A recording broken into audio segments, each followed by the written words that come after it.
آقا الان خیلی ترند شده این غذا سرطانزاست، فلان چیز نخورین سرطانزاست، اون غذا سرطانزاست. آقا بس ما چیکار کنیم؟ چی بخوریم؟ ببین زندگی سلامتی ما به دو بخش تقسیم میشه، قبل واکسن کرونا، بعد واکسن کرونا. زمانی واکسن کرونا زدین دیگه هیچ سخت نگیرید. دیگه بالاترین عوارض از واکسن کرونا که ما چیزی نداریم.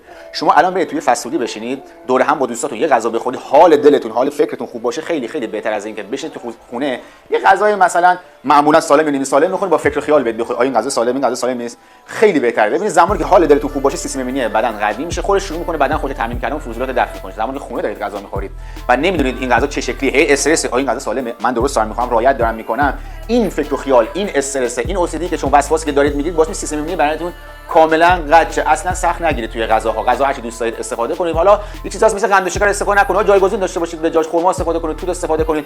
ورزش رو به هیچ عنوان فراموش نکنید. تا جایی که میتونید ورزش انجام بدید، داروهای گیاهی بخورید، پاکسازی کنید، حجامت کنید. اصلا سخت نگیرید. این بهترین غذا، قوی ترین غذا، غذای روحی و درمان روحیه. بعد میشه غذای خوراکی و درمان خوراکی.